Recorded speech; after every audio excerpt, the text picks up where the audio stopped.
अरशद 24 साल का एक सीधा साधा और शांत स्वभाव वाला लड़का था जो लखनऊ की भीड़ भाड़ वाली गलियों से आया था। उसने जिंदगी में बस तकलीफें ही देखी थी। जब वो सिर्फ 10 साल का था तभी उसके अब्बू का इंतकाल हो गया और तभी से उसे जैसे जिंदगी से लड़ना पड़ गया। हर दिन एक जंग थी, गरीबी और मायूसी से बचने की जंग। ऐसे में जब उसके दूर के मामा ने सुल्तानपुर जैसे शांत से कस्बे में एक काम का जिक्र किया तो अरशद ने ज्यादा सोचा ही नहीं। वो तुरंत पहली ट्रेन से निकल पड़ा, अपने शहर के जाने पहचाने शोरगुल को बिना किसी झिझक के पीछे छोड़कर। काम क्या था? एक पुराने भूले बिसरे कब्रिस्तान का केयर टेकर बनना। वो कब्रिस्तान बड़ा ही अजीब और सन्नाटे से भरा था। उसके पास ही एक छोटी सी दरगाह थी जो इस वीरानी में एक सुकून देने वाली जगह जैसी लगती थी। दिन में कुछ बुजुर्ग केयरटेकर वहां सफाई करते थे, सूखे पत्ते बुहारते, अगरबत्तियां जलाते। अरशद का काम था वहां पर रात में रहना। उसे रोज शाम को दरगाह का चिराग जलाना होता था, कब्रिस्तान को साफ रखना और ये ध्यान रखना कि रात के अंधेरे में कोई गड़बड़ी ना हो। शुरुआत में तो उसे ये सब ज्यादा मुश्किल नहीं लगा। उसे जो रहने की जगह मिली थी वो सिंपल सी थी। एक छोटा सा कमरा जिसमें एक पुराना पंखा और एक ट्यूबलाइट थी। लेकिन कब्रिस्तान का सन्नाटा कुछ अलग ही था। दिन में भी वहां अजीब सी ठंडक रहती थी, जैसे वहां की हवा भी किसी अनकही कहानी का बोझ उठाए हुए हो। लेकिन अरशद को पैसों की जरूरत थी, इसलिए वो वहीं रुक गया। चौथी रात की बात है जब अरशद को कुछ अजीब सा महसूस हुआ। एक पुरानी कब्र जो एक टेढ़े मेढ़े नीम के पेड़ के पास थी, जिसकी जड़ें ऐसे जमीन में धसी थी जैसे वो मिट्टी को नोच रही हो। वो कब्र खोदी हुई लग रही थी। उसकी मिट्टी ढीली सी बिखरी हुई थी, जैसे किसी ने हाल ही में उसे छेड़ा हो। अरशद को लगा शायद कोई जंगली जानवर, कुत्ते या गीदड़ वगैरह, जो खाने की तलाश में आए होंगे। उसने जैसे तैसे मिट्टी वापस डाल दी और दिमाग से उस अजीब से ख्याल को निकालने की कोशिश की। लेकिन अगली सुबह एक और कब्र उखड़ी हुई मिली, इस बार पहले से भी गहरी। ऐसा लग रहा था जैसे किसी ने अंदर से जमीन को फाड़ते हुए बाहर निकलने की कोशिश की हो। ये देखकर अरशद की रूह कांप गई, लेकिन उसने फिर भी खुद को समझाया शायद जानवर ही होंगे। लेकिन पांचवी रात ने तो जैसे उसकी सारी सोच ही तोड़ दी। रात के ठीक 3 बजे अरशद एकदम से हड़बड़ा के उठा, पसीने से पूरा भीगा हुआ। उसे समझ नहीं आया कि क्यों नींद टूट गई। कोई सपना भी याद नहीं आ रहा था, बस एक अजीब सा एहसास था, जैसे कोई अनदेखा डरावना साया बाहर मंडरा रहा हो, कुछ ऐसा जो इंसानी नहीं था। वो धीरे से खिड़की के पास गया और झांक कर देखने लगा, और जो देखा उससे उसका दिल जोर से धड़कने लगा। कब्रिस्तान के पिछली दीवार के पास जो ताजा भरी गई कब्र थी वो फिर से खुली पड़ी थी। हवा में एक अजीब सी दुर्गंध थी, जैसे किसी गीले सड़े हुए मांस की बदबू जो धूप में गल गई हो।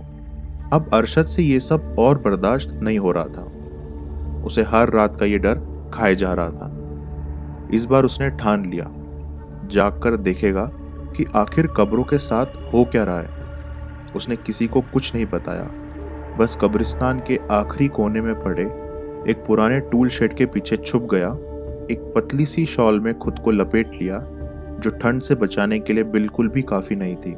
हाथ में एक छोटी सी टॉर्च थी और उंगलियों में तस्बीह, जिसे पकड़े पकड़े वो धीरे धीरे दुआएं पढ़ रहा था, कांपती आवाज में। हर तरफ सन्नाटा, एकदम सन्नाटा। फिर ठीक रात के 3 बजे एक ठंडी सी तेज हवा कब्रिस्तान से होकर गुजरी। पत्तों की सरसराहट तक रुक गई, जिसे वक्त थम गया हो। अरशद की आंखें डर से फैल गई। नीम के उस टेढ़े पेड़ की जड़ों के नीचे से जमीन में दरारें पड़ने लगी, और फिर एक हाथ बाहर आया, काला, नसों से भरा, पंजों जैसा, जैसे किसी जानवर का। फिर जमीन से वो चीज बाहर आई, एक ऐसा जीव जिसे अरशद ने ना कभी देखा था और ना कभी उसके बारे में सोचा था। उसका शरीर लंबा और भयानक था, आधा कंकाल जैसा। उसकी चमड़ी फटी फटी सी थी, जगह जगह से सड़ चुकी थी। उसकी चमड़ी के नीचे कीड़े रेंग रहे थे, जैसे खुद भी वहां से बाहर निकलना चाहते हो। उसकी आंखें आंखें नहीं, बस काली गहरी खाली जगहें थी। वो डरावना जीव जानवरों की तरह रेंगता हुआ एक कब्र की तरफ बढ़ा। वही कब्र जिसमें एक आदमी को पिछली सुबह ही दफनाया गया था। उसने अपने पंजों से मिट्टी को फाड़ डाला और बड़ी ही आसानी से लाश को बाहर घसीट लिया। फिर जैसे भूखा दरिंदा हो, उसने लाश का गोश्त नोचना शुरू कर दिया। हड्डियां चबाई, मांस फाड़ा और अजीब सी घिनौनी आवाजों के साथ सब कुछ निगलता गया। अरशद डर के मारे जड़ हो गया। ना चिल्ला सका, ना भाग सका, बस देखता रह गया। उसकी आंखों के सामने जो हो रहा था उसे उसका दिमाग समझ ही नहीं पा रहा था। और जैसे ही सुबह की पहली अजान हुई, वो भयानक जीव वापस उसी कब्र की तरफ गया जिससे निकला था और मिट्टी के नीचे गायब हो गया। अगली सुबह अरशद का चेहरा उतरा हुआ था, बदन कांप रहा था। वो सीधे जाकर बाकी के केयरटेकरों को सारी बात बता बैठा, जो कुछ भी उसने रात को अपनी आंखों से देखा था। पर वो सब हंस पड़े। उनकी हंसी कब्रिस्तान में गूंजने लगी, जैसे कोई मजाक हो रहा हो। भाई, तू ज्यादा वक्त इन कब्रों के पास रहने लग गया है, एक ने हंसते हुए कहा। तेरे दिमाग पे असर होने लगा है। दूसरे ने भी मुस्कुराते हुए कंधे पर हाथ रखा। चल चाय पी ले, सब ठीक हो जाएगा। लेकिन एक आदमी ऐसा था जो ना हंसा और ना चुटकी ली। वो थे बाबा करीम, एक बुजुर्ग फकीर जो पिछले 30 सालों से दरगाह के पास ही रहते आए थे। वो धीरे धीरे अरशद के पास आए। उन्होंने बहुत ही हल्की आवाज में पूछा, तूने देखा ना? अरशद ने बस चुपचाप सिर हिलाया, आंखों में आंसू भर आए। आखिरकार कोई तो था जो समझा, कोई जो यकीन कर रहा था।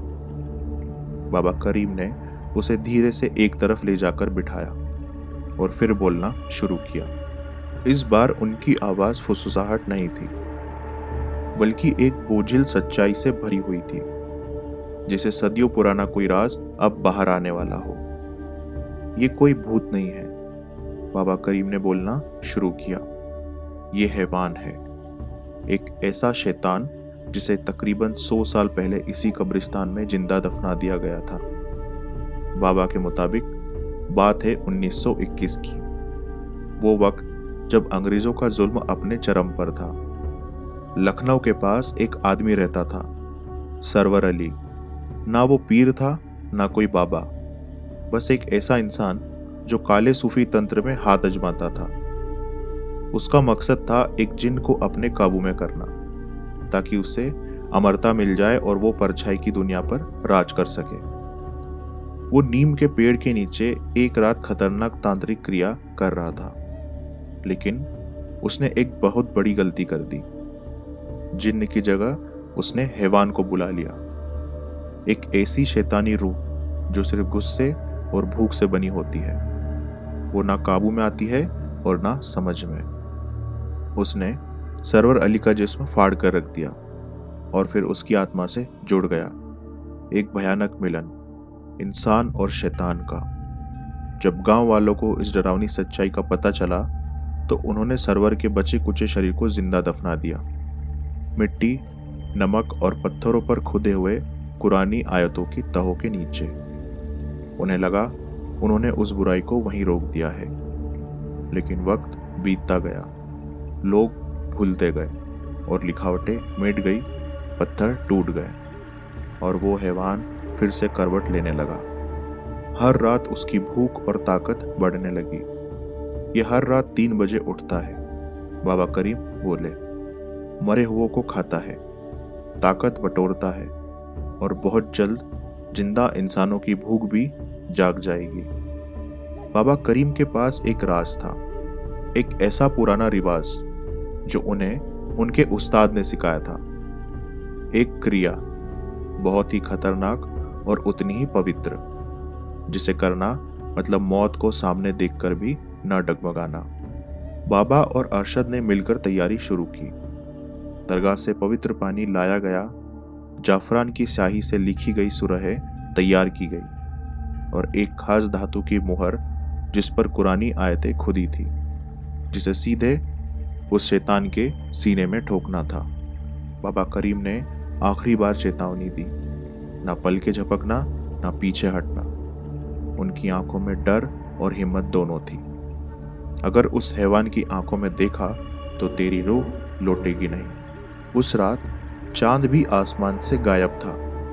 अरशद कब्रिस्तान लौटा, मुहर हाथ में, आयतें गले में, और बाबा करीम दरगाह के पीछे से जोर जोर से सुरहे पड़ रहे थे। हवा भारी हो गई थी, हर तरफ सन्नाटा। बस कहीं दूर से एक कुत्ते की भौंक सुनाई दी। रात के 3 बजे हैवान फिर से उठा, इस बार और भी लंबा और ज्यादा भयानक। उसके जिस्म से सड़ा हुआ खून टपक रहा था। उसकी लाल जलती आंखें सीधे अरशद पर टिकी थी, जिसे कह रही हो, अब तू मेरा शिकार है। वो झपटा, नाखून हवा में, मुंह खुला, लेकिन आवाज गायब। बस एक डरावनी खामोशी। अरशद कांपते हुए खड़ा रहा, बार बार आयतुल कुर्सी पढ़ता गया, और जैसे ही हैवान उस पर टूट पड़ा, अरशद ने पूरी ताकत से मुहर उसके सीने में ठोक दी। हैवान की चीख इतनी तेज थी कि जैसे कब्रिस्तान की जमीन तक हिल गई हो। पत्थर फटने लगे, जमीन कांप उठी, और जैसे आसमान भी उस चीख से कांप गया हो। फिर एक आखिरी भयंकर चीख के साथ वो हैवान राख में बदल गया। उसका जिस्म धूल बनकर उड़ गया, और जिस कब्र से वो निकलता था वो अपने आप अंदर धंस गई। बस एक जला हुआ गड्ढा रह गया, एक निशानी कि वहां कभी कुछ बेहद डरावना रहता था।